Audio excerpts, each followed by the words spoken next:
Sir आज का जो हमारा टॉपिक है नार्सिसिज्म, उस पर जब मैंने रिसर्च करी तो ये देखा कि नार्सिसिज्म को बिल्कुल अगर आप बारीकी से समझे तो वो सिर्फ सेल्फ अब्जॉर्प्शन है। कहते हैं ना कि सेल्फ इम्पॉर्टेंस बहुत ज़्यादा है, इन्फ्लेटेड सेल्फ इम्पॉर्टेंस जिसे कहते हैं, उसे नार्सिसिज्म हम कहेंगे। ये लोग इस तरीके से एक्ट करते हैं कि इनकी नीड्स सबसे ज़्यादा इम्पॉर्टेंट है और सामने वाले की बिल्कुल भी नहीं।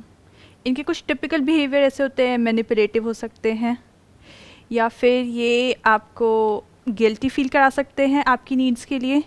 ये अपनी नीड्स को हमेशा प्रायर रखते हैं। और दूसरा, इनका sense of self achievement, entitlement basically, इन्हें लगता है कि इन्होंने कुछ अचीव करा है ऐसा कि ये सिर्फ बहुत इंपॉर्टेंट लोगों के साथ बैठ सकते हैं, जबकि ऐसा कोई फिजिकल प्रूफ नहीं होता। तो ये कुछ नार्सिसिस्टिक पर्सनालिटी में ये चीज़ें देखी जाती हैं, जो कि एक पूरा अपने में टॉपिक है नार्सिसिस्टिक पर्सनालिटी डिसऑर्डर। इसका रूट कॉज क्या है, ये क्यों होता है? इसका रूट कॉज दो तरीके से देखा जाता है। एक तो एनवायरमेंटल फैक्टर्स, या तो बचपन में आपके साथ कुछ ऐसा हुआ है ट्रॉमा जिसको आप कवर अप करना चाहते हैं, आपकी सेल्फ एस्टीम लो हुई थी तो आप उसको कवर अप करने के लिए एक ग्रैंडियोस सेल्फ एस्टीम बनाते हैं। या फिर पेरेंट्स ने आपको चाइल्डहुड में बहुत ज़्यादा नेग्लेक्ट किया है तो वो जो आपने फील किया उसको कवर अप करने के लिए आप करेंगे। या फिर बहुत ज़्यादा ओवर इंडल्जेंस थी पेरेंट्स की, तो आप वो सेंस ऑफ इंडिपेंडेंस जो होता है, वो अलग हटना, मतलब बिल्कुल अपने आप को इस तरीके से दिखाना कि मैं केपेबल हूँ तुम सबसे ज़्यादा। ऐसे लोगों में ओवर कॉन्फिडेंस बहुत ज़्यादा जिसका होता है, कोई बेसिस नहीं होता है। बिल्कुल भी नहीं। और अगर मान लेते हैं एक बार को बेसिस होता भी है, तब भी वो एक पर्टिकुलर फील्ड में ही तो एक्सपर्ट है ना, ऐसा तो नहीं है ना उसको सब कुछ पता है। But what you are saying is कि एक फीलिंग ऑफ ग्रैंडियोर, यानी कि उसको ये लगता है कि मेरे को तो सब कुछ पता है और I am the centre of the universe और सब कुछ मेरे आसपास में रिवॉल्व करना चाहिए, रोटेट करना चाहिए, या मेरे हिसाब से सब कुछ होना चाहिए। ये चीज़ यहाँ पे जब आपने बोली बहुत इंपॉर्टेंट चीज़ है। तो बचपन में क्या होता है, ये चीज़ हर बच्चे में होती है, बिकॉज उनके लिए वो ऑब्जेक्ट वगैरह इतना डिफाइन नहीं होता, उनके लिए वही यूनिवर्स होते हैं और सारी चीज़ें उनके आसपास रिवॉल्व करती है। बट हर बच्चा नार्सिसिस्ट नहीं बनता, तो ये बच्चों में ये डायग्नोस भी नहीं किया जाता, ये हमेशा अडल्टहुड में डायग्नोस किया जाता है। और एक बहुत अलग चीज़ देखी गई है रिसर्चेस के अकॉर्डिंग, ये मेन में ज़्यादा है और वुमेन में कम। तो आप मेरी तरफ क्यों इशारा कर रहे हैं? मतलब नहीं सर, बिल्कुल भी नहीं। अगर इसमें हम आगे समझने की कोशिश करें तो नार्सिसिज्म एक ट्रेट है, बट ये पर्सनालिटी डिसऑर्डर में बन सकता है। आपके आसपास ऐसे लोग हो सकते हैं जिनमें ये हो कि मैं बहुत इंपॉर्टेंट लोगों के साथ उठूँ बैठूँ, क्योंकि भले ही फिज़िकल प्रूफ नहीं है बट उनके दिमाग में वो काफ़ी ज़्यादा हाई उस पर हैं और वो सिर्फ एक हाई स्टेटस के लोगों के साथ या फिर बहुत ही इम्पॉर्टेंट लोगों के साथ ही उठते बैठते हैं।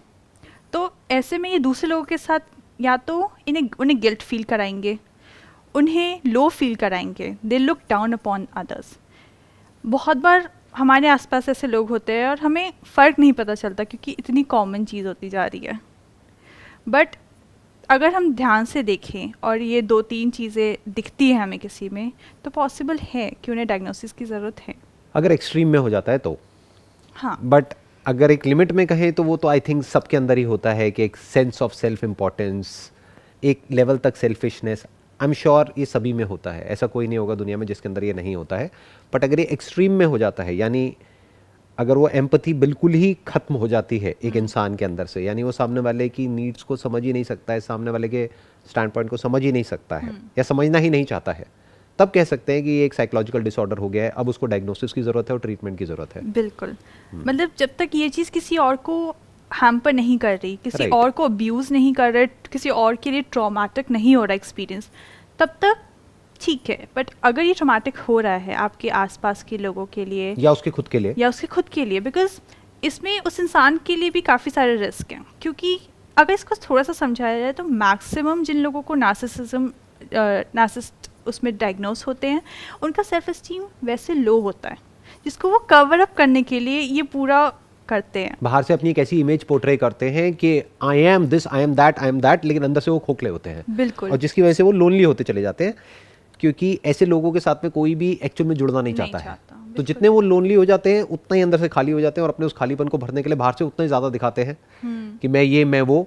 बट उनको ये नहीं समझ आ रहा है कि जितना वो और दिखा रहे हैं उतना ही और लोग उनसे दूर होते चले जा रहे हैं और वो खाली हो रहे हैं और ज़्यादा बाहर से दिखा रहे हैं। तो ये लूप बन जाता है एक तरीके से। बिल्कुल। और सर ऐसे लोगों में इसी लोनलीनेस की वजह से और इन्हीं सारी चीज़ों से रिस्क फैक्टर जो एसोसिएटेड है वो सब्सटेंस अब्यूज़ बहुत ज़्यादा है ऐसे लोगों में, बिकॉज आप लोनली फील करते हैं या फिर आपको लगता है कि आपकी नीड्स नहीं मीट हो रही, या किसी भी तरीके से आपको लगता है कि आपके साथ गलत हो रहा है, बिकॉज ये चीज़ इन लोगों में बहुत होती है कि अगर इनकी नीड्स नहीं आपने मीट की तो आप बहुत गलत हैं इनके लिए। तो वैसे इन लोगों में सब्सटेंस अब्यूज़ भी बहुत ज़्यादा है, रिलेशनशिप इशू सबसे ज़्यादा है, बिकॉज ऐसे में वो रिलेशन नहीं बना सकते किसी और के साथ जो अपने आप को इतनी इंपॉर्टेंस दे रहे हैं और सामने वाले को बिल्कुल ही नहीं दे रहे, तो उनके साथ ये भी एक बहुत ज़्यादा प्रॉब्लम रहती है। तो इसका जो रूट कॉज है वो अगर देखा जाए, जो आप कह रहे हैं कि आज के टाइम में ये बढ़ता चला जा रहा है, आज की डेट में बहुत कॉमन हो गया है, द रीज़न कुड बी कि आज की डेट में बहुत ज़्यादा बच्चे तो होते नहीं है घर में, गिने चुने एक दो बच्चे होते हैं, तो उनको इतनी ज़्यादा इंपॉर्टेंस मिल जाती है बचपन में ही that they feel entitled for the same kind of attention from others also, जो बाहर मिलनी इम्पॉसिबल है। That is a major cause, क्योंकि जितनी अटेंशन या जितना ध्यान या जितनी उनकी बात उनके घर वाले मानते हैं, उनके पेरेंट्स मानते हैं, उतना बाहर कोई दूसरे बच्चे तो मानेंगे नहीं, ना कोई और बाहर दुनिया में मानने वाला है। तो जैसे ही वो बाहर जाएंगे, यानी बाहर की दुनिया में जाएंगे, तो उन्हें लगेगा कि हमें वही मिलना चाहिए, और उसका एग्जैक्ट अपोजिट होने वाला है बाहर। बिल्कुल, क्योंकि अगर वो पर्सन किसी कॉलेज में जाएगा पढ़ने के लिए या जाएगी वॉटेवर, या फिर कहीं जॉब करेगा करेगी, वहाँ पर तो उसको इतनी अटेंशन नहीं मिलने वाली ना जितनी घर में मिल रही है, but they will expect the same kind of attention. और फिर जब वो नहीं मिलेगी तो वो प्रॉब्लम बढ़ती चली जाएगी। फिर हो सकता है वो प्रॉब्लम इतनी बड़ी ना भी हो, लेकिन वो एक डिसऑर्डर में कन्वर्ट हो जाए। That may be the reason because of which आज की डेट में ये बढ़ती चली जा रही है। That is exactly sir. जब मैंने बोला कि बचपन में आप देखेंगे कि बहुत बार टॉय शॉप में या कहीं रहेंगे तो वो टैंट्रम्स थ्रो कर रहे होते हैं, रो रहे होते हैं, बट हर बच्चा उस तरीके से नहीं बनता। अगर आप जैसे जैसे ग्रो कर रहे हैं और आप सोसाइटी को, अपने घर को, अपने रिलेटिव्स को समझ रहे हैं, उन्हें आपको समझ में आ रहा है कि सब कुछ सिर्फ मेरे उस पर नहीं घूम रहा, सामने वाला भी इम्पॉर्टेंट है, जब वो सेंस आ जाती है तो प्रॉब्लम नहीं है, बट कुछ लोगों में ये नहीं आती है। और जब ये चीज़ बिल्कुल ही ऑपोजिट डायरेक्शन में चली जाती है, जब आप अपने आप को ही सिर्फ इम्पोर्टेंस देते रह जाते हैं, सिर्फ अपने बारे में ही सोचते रह जाते हैं, तो ये चीज़ नार्सिसिज्म में क्रिएट हो सकती है। बेसिकली इसीलिए इस डिसऑर्डर को हम अडल्टहुड में डायग्नोस करते हैं, क्योंकि बचपन में तो बच्चे अपने हर आप में बच्चे रहते ऐसा हैं। होता है ऑलमोस्ट, अगर बिल्कुल। आज की डेट की बात करी जाए तो। क्योंकि पहले के ज़माने में क्या होता था, 8-10 बच्चे हैं, कोई एक आध इधर उधर गिर पड़ भी गया तो किसी को कोई फर्क नहीं पड़ता था, राइट। बट आज की डेट में ज़रा सा बच्चे को एक खरोच भी आ जाए तो पेरेंट्स का दिमाग ख़राब हो जाता है। तो हम ये भी कह सकते हैं कि एक इंसान बड़ा होकर के नार्सिसिस्ट बनेगा या नहीं बनेगा, उसमें उसके पेरेंट्स का बहुत बड़ा रोल है। और एक और तरीके से रोल है सर, अगर एक पेरेंट भी नार्सिसिस्ट है तो बच्चा भी तो वही देख के सीख वही रहा है। देख रहा है और वही सीख रहा है और वैसे ही बन रहा है। और दूसरी तरीके से भी एक प्रॉब्लम हो सकती है, अगर कोई पेरेंट नार्सिसिस्ट है, ऐसे पेरेंट्स अपने बच्चे से भी compete करते हैं, अपने बच्चे को दूसरों से भी कंपेयर करते हैं, ऐसी चीज़ें क्रिएट कर देते हैं कि उसकी सेल्फ एस्टीम लो हो जाए, ताकि वो भी आगे जा कर के इसी रूट पे चले कि अपनी सेल्फ एस्टीम को कवर अप करने के लिए, Right. अपने कॉन्फिडेंस को बढ़ाने के लिए हर चीज़ में कंपेयर करना, हर चीज़ में कंपेयर करना, अगर दो बच्चे हैं तो हर चीज़ में उन दोनों को आपस में एक दूसरे से कंपेयर करना, या और खुद को भी कंपेयर करना, या खुद को उनके साथ में कंपेयर करना कि हम तो अपने बचपन में ये करते थे, वो करते थे, वॉटेवर, तुम ये नहीं करते, वो नहीं करते।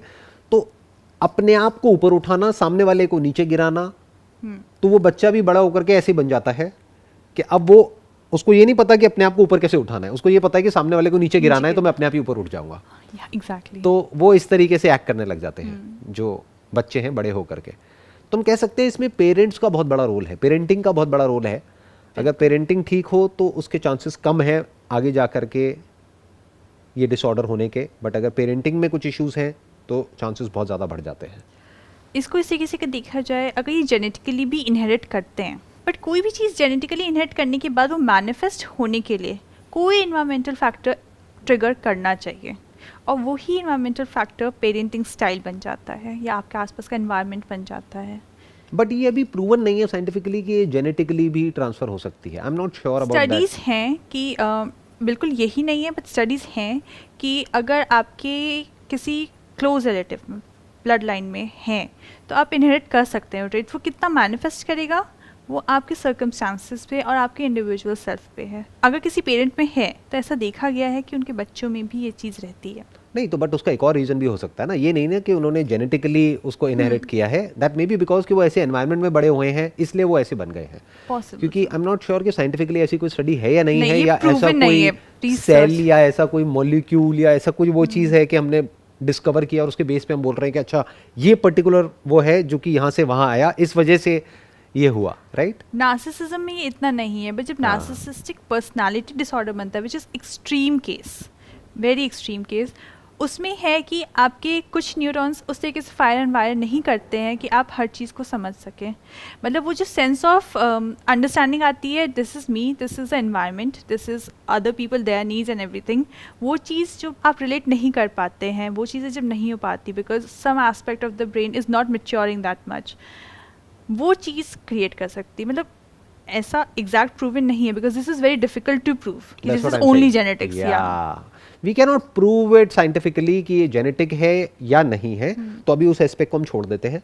अभी सिंपल बात करते हैं कि जो बात हमको बिल्कुल क्लियरली समझ में आती है कि अगर कोई बच्चा है, उसको बचपन में बहुत ज़रूरत से ज़्यादा अटेंशन मिल गई तब भी प्रॉब्लम है, बिल्कुल ही अटेंशन नहीं मिली तब भी प्रॉब्लम है, क्योंकि फिर वो अटेंशन कहीं और से सीख करेगा या करेगी. अगर बिल्कुल ही नहीं मिली उसके पेरेंट्स से तो, और अगर बहुत ज़्यादा मिल गई तब उसी लेवल का वो एक्सपेक्ट करेंगे बाहर से, वो उनको नहीं मिलेगा तब भी प्रॉब्लम हो जाएगी. तो बेसिकली दो एक्सट्रीम केस हो गए जहाँ पर जा करके आगे जा करके प्रॉब्लम होने के चांसेस रहते हैं. तो इसका प्रॉब्लम का सोल्यूशन क्या है कि फॉर एग्जांपल दो लोग हैं, वो रिलेशनशिप में हैं और पहले को समझ आ गया कि जो दूसरा इंसान है वो नार्सिसिस्ट है, और यहाँ पे इंडिया में तो अरेंज मैरिजेस भी बहुत होती हैं. नंबर 1 उस स्टैंड पॉइंट से क्या किया जाए. नंबर 2 कि अगर एक इंसान है वो इस वीडियो को देख रहा है और उसको समझ आ गया है कि मैं खुद ही ऐसा हूँ या ऐसी हूँ, तो वो क्या कर सकता है, क्या कर सकती है. पहले सर हम उस इंसान के स्टैंड पॉइंट से देखते हैं जिससे ये समझ में आ जाता है. सबसे पहली चीज़ वो अपने किसी भी पास्ट ट्रॉमा, चाइल्डहुड ट्रॉमा को, इससे रिलेटेड जो चीज़ें हो सकती हैं उसको रिजॉल्व करने की कोशिश करें. आप थेरेपिस्ट से मिल सकते हैं, आप अपने आप को एक बार दिखवा सकते हैं या इस तरीके से. दूसरा, आप ये चीज़ अपने किसी क्लोज मेंबर से शेयर करें सो दैट यू नो वो बर्डन आपके ऊपर अकेले नहीं है. आप जिस पे ट्रस्ट करते हैं, मान लीजिए आपकी वाइफ पे आप ट्रस्ट करते हैं या आप अपनी मदर पे ट्रस्ट करते हैं, फादर पे, किसी पे भी आप वो कर सकते हैं. तीसरी चीज़ है कि अपने सेल्फ एस्टीम इशू को, जो आपको समझ में आ रहा है कि मेरे सेल्फ एस्टीम इशू की वजह से है लो सेल्फ एस्टीम, उसको सेल्फ कंपैशन में बदलें. जो कि सबसे ज़्यादा इसमें प्रॉब्लम ये है कि आप सामने के लिए कंपैशनेट नहीं है, सामने वाले की नीड्स के लिए नहीं है. तो उस चीज़ को चेंज करें. सिर्फ अपनी नीड्स को ना देखें, अपने आसपास वालों की नीड्स को भी देखें. क्या आप फुलफिल कर रहे हैं जो आपकी रिस्पॉन्सिबिलिटी है या आपसे एक्सपेक्टेड है. तो ये थियोरेटिकली तो समझ आता है, बट प्रैक्टिकली कैसे होगा. यूजुअली तो आपको, अगर ये कम है तो फिर भी आसान है. मतलब अगर आप में ये चीज़ कम है कि मैं सिर्फ अपने आप को देखूँ ये वो, बट अगर आपको लगता है कि आपके लिए नहीं पॉसिबल है तो आप थेरेपी सीख कर सकते हैं. आप समझ सकते हैं आगे में वो आपको गाइड करेंगे इस चीज़ के लिए, बिकॉज इसके लिए फैमिली काउंसलिंग, ग्रुप थेरेपी, बहुत एक की चीज़ें रहती हैं ट्रीटमेंट में. अगर हम दूसरे स्टैंड पॉइंट की बात करें कि आपके आसपास कोई ऐसा है तो क्या करें, तो सबसे पहली चीज़ है आपको एक क्लियर कट बाउंड्री सेट करनी है, क्योंकि ऐसे लोग मैनिपुलेटिव भी बहुत होते हैं. वो तो चाहे आपका पार्टनर नार्सिसिस्ट है या नहीं है, बाउंड्री सेट करना तो आई थिंक वैसे भी बहुत इंपॉर्टेंट है हर रिलेशनशिप में. क्योंकि अगर आप बाउंड्री सेट नहीं करते हो और सामने वाले की एक के बाद एक एक्सपेक्टेशंस पूरी करते चले जा रहे हो, तो अल्टीमेटली आप उसको सब्लिमिनल लेवल पर एक ऐसा मैसेज दे रहे हो कि whatever you expect from me, I am going to fulfil it. तो जब भी आप नहीं करोगे तो सामने वाला रिवोल्ट करेगा या अननेसेसरी वहाँ पे कॉन्फ्लिक्ट होगा. तो इट्स ऑलवेज बेटर कि अगर आप सामने वाले की 10 की 10 एक्सपेक्टेशंस पूरी कर भी सकते हैं, तब भी जान करके एक आध को छोड़ दो. बिल्कुल. जैसे मेरा एक सिंपल सा फंडा है कि भाई बच्चे हैं, अगर वो जिद करते हैं तो 10 में से हम सारी चीज़ें उसको दिला सकते हैं, we can afford it. Still 10 में से 2-3 बार मना करना ज़रूरी होता है ताकि उसको ना सुनने की आदत हो. वरना बाहर में तो ना, नहीं तो आगे जाकर के दिक्कत हो जाएगी. बाहर में तो आप ना बहुत सुनना बहुत कॉमन है. बाहर इसका ऑपोजिट होता है ना. बिल्कुल. इसके अलावा उस इंसान को भी ज़रूरत है कि वो किसी ऐसे इंटीमेट इंसान से अपनी चीज़ें शेयर करे, जैसे कि फ्रेंड से ही या कुछ, अपना बर्डन लाइट करने के लिए. क्योंकि बहुत बार ऐसा होता है कि आप शेयर करते हैं, आपको पता चलता है कि नहीं, ये जो मेरे साथ इंसान कर रहा है वो रियलिस्टिक नहीं है. लाइफ में ऐसा नहीं होता, क्योंकि अगर आप शेयर नहीं करेंगे, आपको सामने वाला कुछ और शेयर नहीं करेगा, आपको पता कैसे चलेगा. आपको जैसा दिख रहा है वही होगा फिर. तो वो चीज़ बहुत इंपॉर्टेंट है.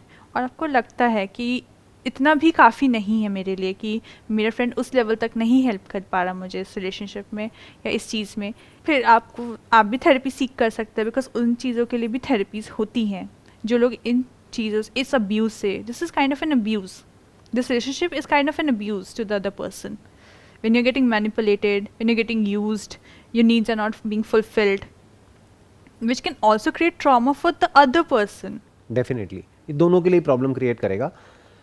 मे बी इसका सोल्यूशन ये हो सकता है, I am just thinking right now, कि अगर आपका पार्टनर ऐसा है या ऐसी है तो उसके पीछे जो जड़ है वो ये है कि उस इंसान ने लाइफ को एक्चुअल में एक्सपीरियंस ही नहीं किया है एक ब्रॉड तरीके से, और उसकी जो अंडरस्टैंडिंग है लाइफ को लेकर के वो बहुत ही नैरो है, बहुत ही कन्फाइंड है, बिल्कुल।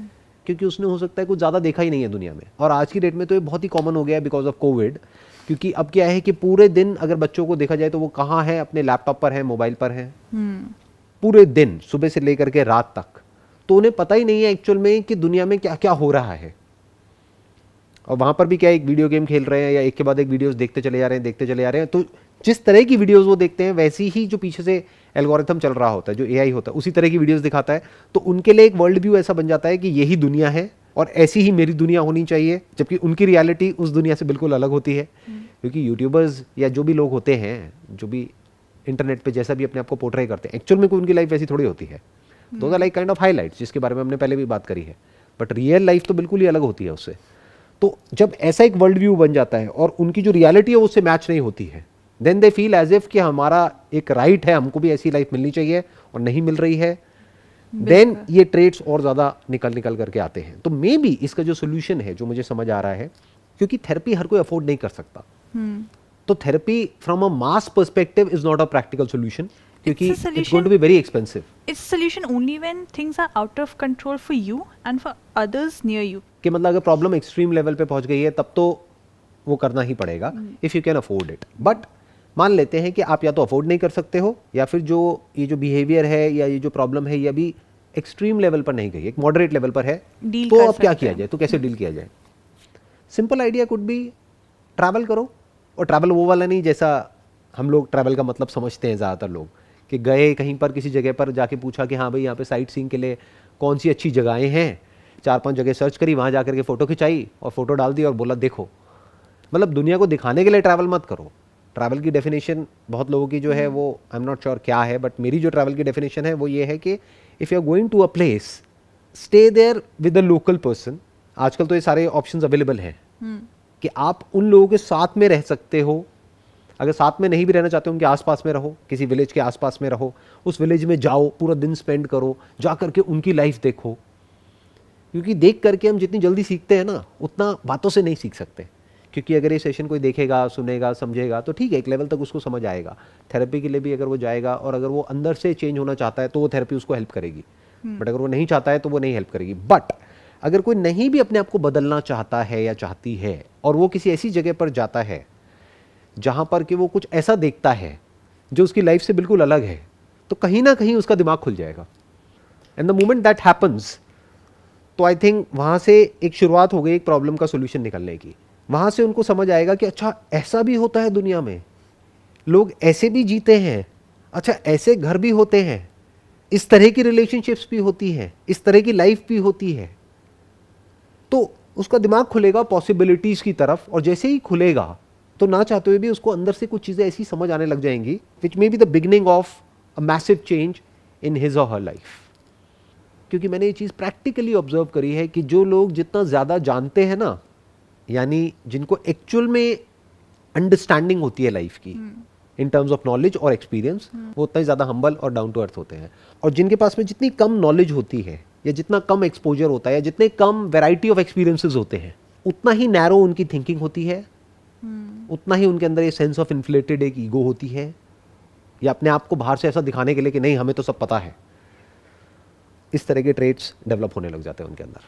सर आपका आइडिया बहुत अच्छा है, बट अगर इंसान के अंदर अपने से वो नहीं है कि उसे सीखना है, अगर यही बात की जाए, आपके घर में 4 लोग हैं, आपके मदर, फादर, हस्बैंड या वाइफ, वो आपकी सारी नीड्स फुलफिल कर रहे हैं।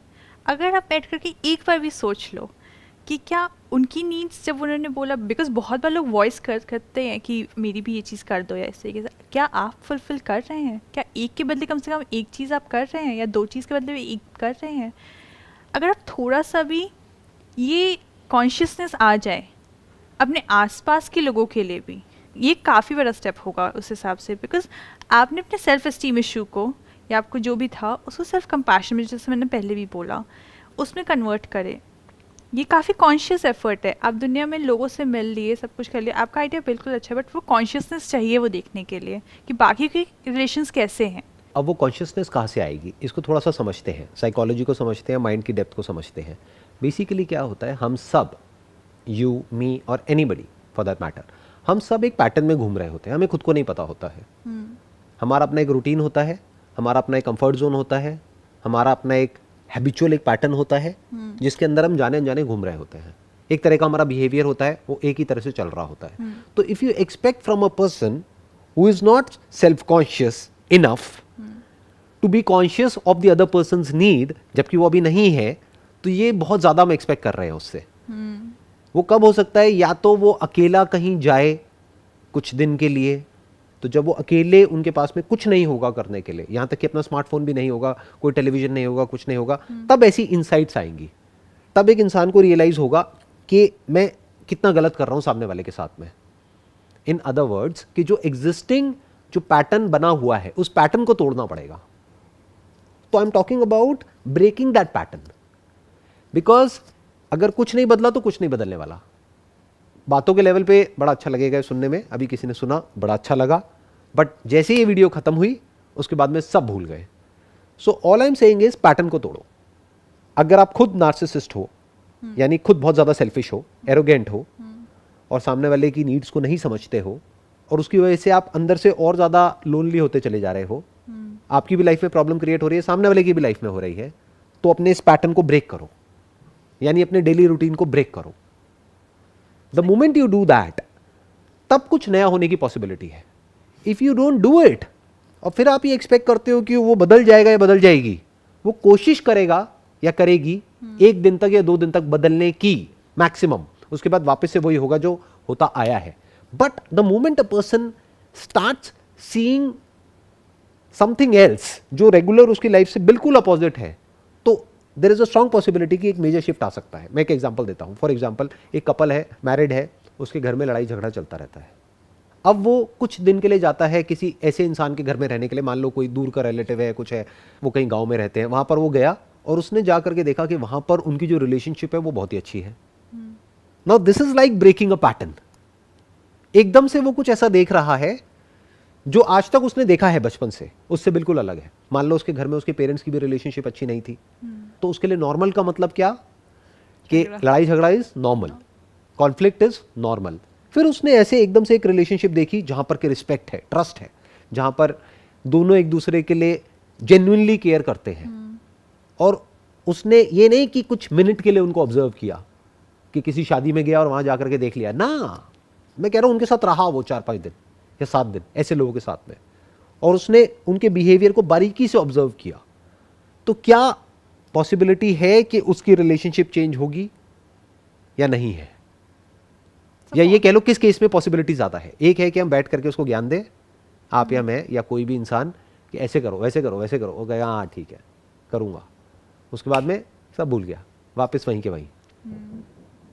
एक है उसने कुछ ऐसा देख लिया जो भी आज तक उसने देखा था उससे बिल्कुल अलग है, और वो कोई इल्यूजन नहीं है, वो कोई फिक्शन नहीं है, यानी किसी बुक में नहीं पढ़ा है उसके बारे में, कोई फेरी टेल नहीं है, रियलिटी है। उसने रियल में कुछ ऐसा देखा जो उससे बिल्कुल अलग है। मानो वो किसी एनजीओ में चला गया, वो एनजीओ में चला गया और वहां जाकर के उसने कुछ ऐसा देखा कि लोग सेल्फलेसली सर्व कर रहे हैं उन बच्चों को जिनसे उनका कोई रिलेशन नहीं है, कोई लेना देना नहीं है, उनकी इतनी केयर कर रहे हैं जिसकी कोई हद नहीं है।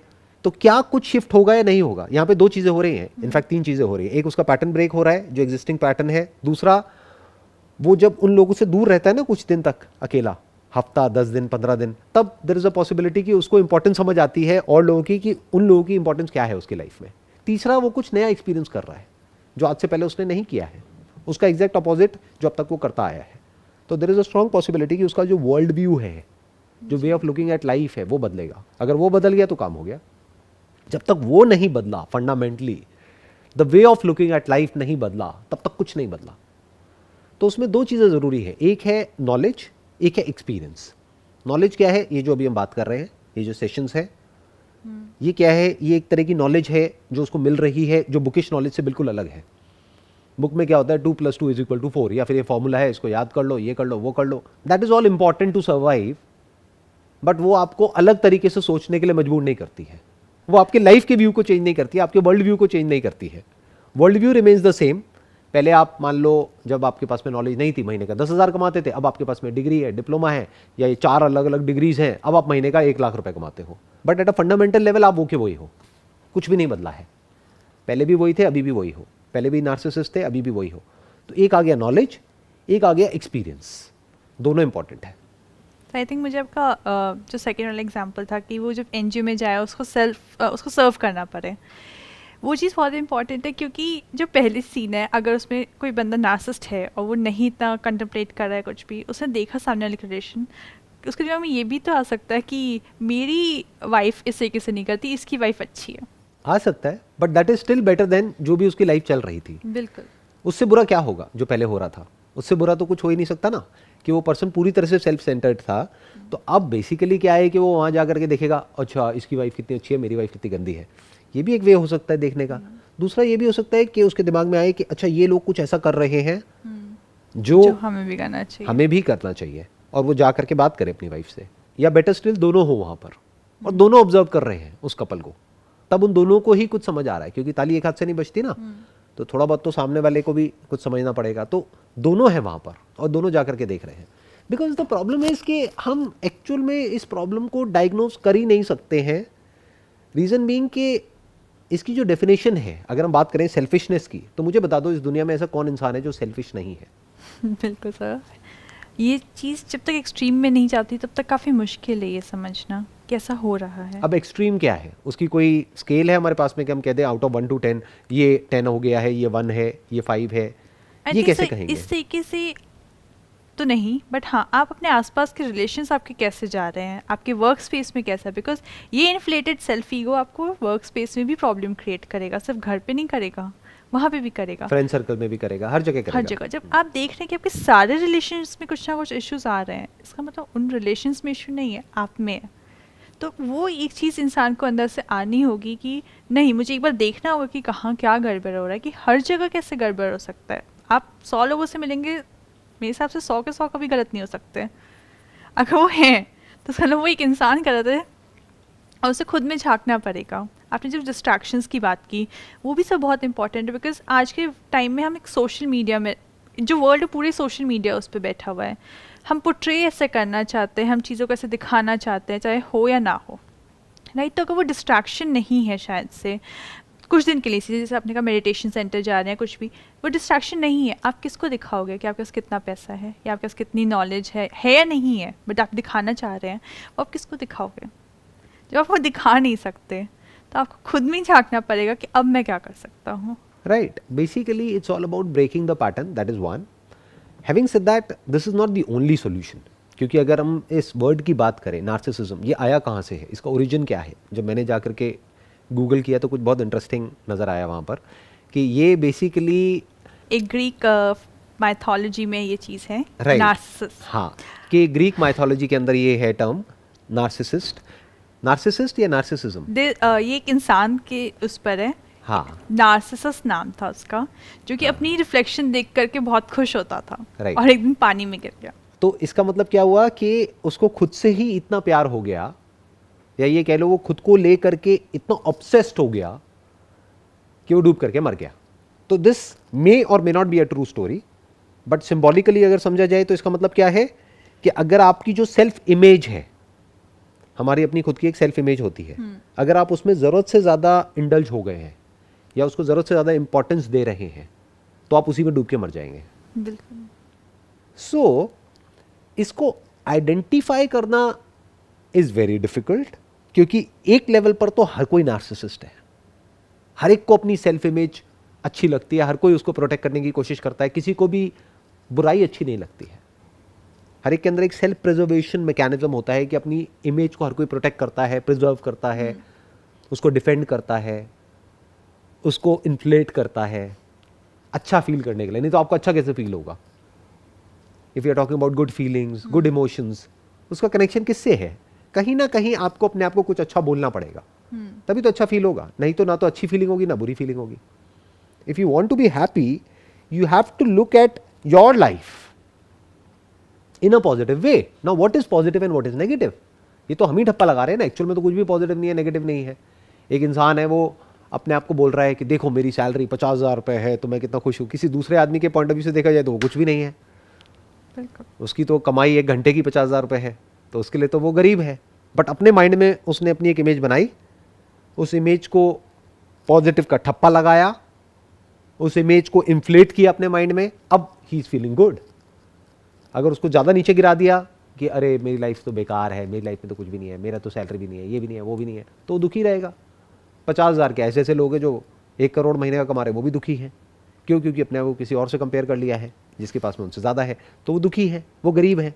तो बेसिकली ये जो सेल्फ प्रिजर्वेशन मैकेनिज्म है या ये जो बिहेवियर है जिसको हम एक नाम दे रहे हैं narcissism, everybody is a narcissist. Sir इसमें थोड़ा सा मतलब अगर ध्यान से देखा जाए तो इसमें सिर्फ अपने आप को प्रिजर्व नहीं कर रहे हैं, इसमें सामने वाले को आप गिरा भी रहे हैं। और ज़्यादा इंपॉर्टेंट है कि आपको गिराने से ज़्यादा सेंस ऑफ अचीवमेंट आ रही है। अगर मैं ये बोलूँ कि मैं महीने का इतना कमा रही हूँ, मैं खुश हूँ, ठीक है, वो आजकल के डेट में सब दिखाना चाहते हैं, बट मैं ये बोलूँ कि तुम इतना कमा रहे हो, ओहो हो बेचारे। सो वो जो सेंस ऑफ ये है कि मैंने आपको गिरा करके खुद को किया, वो चीज़ गलत। मे बी अगर हमने सामने वाले को वो चीज़ बोली तब वो गलत है, नहीं तो एक इंसान अगर ये कह रहा है कि मैं इतना कमा रहा हूँ या कमा रही हूँ, दैट कुड बी मान लो लाख रुपए महीने का, और मैं खुश हो रहा हूँ कि इट इज़ इनफ, तो my question to that person would be in comparison to what do you mean by it is enough? तो then that person would say कि अच्छा मेरी ये जो नीड्स हैं और हैं उसके अकॉर्डिंग अगर देखा जाए तो मैं इतना अच्छा हूँ। जैसे मैंने बहुत लोगों को ये कहते हुए सुना है कि जब मैंने ऐसे ऐसे लोगों को देखा जिनकी लाइफ में प्रॉब्लम्स हैं, तब मुझे लगा कि मेरी लाइफ कितनी बढ़िया है। तो देखा जाए तो कंपैरिजन तो वहाँ पर भी है। तो अगर उस वे में कोई कंपेयर कर रहा है and that person is feeling good, that is okay. But अगर वो सामने वाले को अननेसेसरी हैरास कर रहा है या फिर उसको नीचा गिरा रहा है, रेडिक्यूल कर रहा है, तो गलत है सामने वाले के लिए। बट अपने माइंड में अपने आप को ये बोल रहा है कि हाँ मेरी लाइफ अच्छी है बिकॉज दुनिया में तो देखो कितना गम है, मेरा गम कितना कम है, वॉट एवर, तो that is okay because that is also comparison. Sir mind में किसके क्या चल रहा है वो किसी को पता नहीं चलता, तब तक ठीक है। दिमाग में बहुत चीज़ें बहुत लोगों के चलती हैं, बट अगर आप सामने वाले को एक्चुअल में ऐसा फील करा रहे हैं तो वो आपके रिलेशंस भी ख़राब कर रहे हैं, तो वहाँ पे कॉन्फ्लिक्ट भी है, वहाँ पे वो प्रॉब्लम बन सकता है। मतलब आपने कहा ना कि एक समझने के लिए इंसान कैसे समझे, तो एक ये भी तरीका हो सकता है समझने का कि सामने वाला क्या हर बार मुझे इस तरीके से रिडिक्यूल कर रहा है, क्या ये आसपास अपने लोगों को हमेशा इस तरीके से ट्रीट करता है, वो चीज़ भी एक समझने का तरीका होती है। I think in a nutshell जो भी अभी तक हमने डिस्कस किया है ना, अगर मैं उसको सम अप करूँ, please correct me if I am wrong, मेरे अकॉर्डिंग इसका जो रूट कॉज है ना वो है lack of understanding of what life is. जिसको एक्चुअल में समझ है ना कि लाइफ क्या है, उसमें कभी भी ये ट्रेट देखने को नहीं मिलेगा। वो डाउन टू अर्थ होगा क्योंकि उसने लाइफ को अलग अलग तरीके से एक्सपीरियंस कर लिया होगा, उसने लाइफ के अलग अलग एस्पेक्ट्स को देख लिया होगा, तो उसको समझ आ गया होगा कि मैं कितना कम जानता हूँ। जिसको जितनी ज़्यादा नॉलेज होती है ना, एक्चुअल में नॉलेज होती है, उसको ये भी नॉलेज होती है कि मेरे को कितनी नॉलेज नहीं है, कि कितना कुछ है जो मैं नहीं जानता हूँ, तो that person becomes humble. But जिसको जितनी कम नॉलेज होती है उसको ऐसा लगता है कि मैं तो सब कुछ ही जानता हूँ। इसी से रिलेटेड, सिर्फ आपने कहा लाइफ से रिलेटेड, इनफैक्ट अपने आप को भी जानना, लाइफ इज़ इम्पॉर्टेंट, एंड अपने आप को भी तो समझना, because a major part of this is low self esteem. आप अपने आप को कहीं ना कहीं आपके दिमाग में अपने आप को लेकर के भी इतना क्लैरिटी नहीं है, आपको इतना समझ नहीं आ रहा, आप अपने आप को लेकर के अच्छा नहीं अंदर से फील करते इस वजह से। तो एक सेंस ऑफ सेल्फ अंडरस्टैंडिंग भी इम्पॉर्टेंट है लाइफ के लिए, तो बिल्कुल है, you have to understand it, but yourself as well. When I'm talking about life, I'm talking about the self. Because I am life. You are life. What is life? Are we different from life? Are we not life? और क्या हम बिना खुद को समझे life को समझ सकते हैं? लाइफ को समझने का मतलब क्या? कि एक पेड़ पौधे को समझना? नहीं, क्योंकि हो सकता है कि आदमी एक बहुत बड़ा साइंटिस्ट हो और वो पेड़ पौधों के बारे में बहुत कुछ जानता है, तो क्या वो लाइफ के बारे में जानता है? नहीं। लाइफ को समझना मतलब खुद को समझना, ये जो लिखा हुआ है यहाँ पे, discover your self. When I'm talking about life को समझना, मैं कह रहा हूँ खुद को समझना, क्योंकि जिसने खुद को समझ लिया उसने एक्चुअल में लाइफ को समझ लिया। अगर फॉर एग्जांपल आपने खुद को समझ लिया तो आपने मुझे भी समझ लिया ना, क्योंकि फंडामेंटली जैसे आप ऑपरेट कर रहे हो अपनी लाइफ में वैसे ही तो मैं कर रहा हूँ, at the level of thoughts, feelings, emotions. Desires, fears fundamentally तो सेम ही है ना, चाहे कोई इंसान इंडिया में है, चाहे यूएस में है, यूके में है, कहीं पर भी है, fundamentally human being is a human being, there is no difference. बस ऑब्जेक्ट ऑफ डिजायर चेंज होता रहता है, ऑब्जेक्ट ऑफ फियर चेंज होता है, बट जो डिजायर और फियर है वो तो वहीं का वहीं रहता है। वो तो हजारों साल पहले भी वहीं था, आज भी वहीं है, हजारों साल बाद भी वहीं होगा। गैजेट्स बदल गए हैं, ऑब्जेक्ट्स बदल गए हैं। पहले के ज़माने में इंसान गोल्ड के पीछे पागल था, आज बिटकॉइन के पीछे पागल है, क्रिप्टो करेंसी के पीछे पागल है। तो ऑब्जेक्ट ऑफ डिजायर चेंज हो गया है, बट फंडामेंटली जो ग्रीड है, जो फियर है, जो फीलिंग्स है, इमोशंस है, थॉट्स है, वो तो सेम ही है ना, वो अलग कैसे हो सकती है? हैप्पीनेस के कॉजेज बदल रहे हैं, बट हैप्पीनेस इज हैप्पीनेस। तो I think in a nutshell अगर इसको समझा जाए तो वो क्या है, the beginning of being free from this problem, because this is a problem not just for the others but for that person. I think उसके खुद के लिए ज़्यादा बड़ी प्रॉब्लम है ये, क्योंकि वो लोनली होता चला जाएगा, वो कनेक्ट ही नहीं कर पाएगा किसी से, और जो कनेक्टेड नहीं है वो खुश कैसे रह सकता है? ये जो वर्ड है ना योगा, इसका मतलब ही यूनियन है, जुड़ना। तो जो जुड़ा हुआ है वो खुश है, जो अलग हो गया है वो दुखी है। सो द पॉइंट इज कि जुड़ते कैसे हैं? जब हमें एक्चुअल में समझ आता है कि लाइफ क्या है, यानी कि हम क्या हैं, जब हम उसको अच्छे से समझ जाते हैं, हम ये भी समझ जाते हैं सामने वाला क्या है। फिर ये जो वर्ड्स हैं जैसे कंपैशन है, लव है, ये फिर सिर्फ वर्ड्स नहीं है डिक्शनरी में, ये एक्चुअल में लाइफ ऐसी ही हो जाती है। क्योंकि जो इंसान खुद को समझता है वो खुद की स्ट्रेंथ्स को भी समझता है, खुद की वीकनेसेस को भी समझता है, वो ये भी समझता है कि मेरी लिमिटेशंस क्या हैं। वही मैंने कहा ना, जो जितना ज़्यादा जानता है वो इतना भी जानता है कि मैं कितना कुछ नहीं जानता हूँ, कि जो मैं जानता हूँ दैट इज 0.0000001%, और जो मैं नहीं जानता हूँ दैट इज 99.99999999%। वो तो मैं जानता ही नहीं हूँ, that is in the realm of the unknown. तो मैं कितना कम जानता हूँ। So I think the beginning of change is understanding yourself, understanding life, looking at life from different perspectives and to break the pattern. कि जो existing आपका pattern चल रहा है उसको तोड़ो कुछ दिनों के लिए या कुछ हफ्तों के लिए, और देखो लाइफ को अलग अलग एंगल से कि लाइफ क्या है, देखो कि लाइफ कितनी बड़ी है। अगर कोई एक्चुअल में ये सब कर सकता है जो भी आज हमने डिस्कशन किया, तो आई एम श्योर कि वो जड़ से इस प्रॉब्लम को सॉल्व कर सकता है या कर सकती है। What's your take on this? I think you're totally right, sir. When you understand yourself, then obviously you're understanding others as well.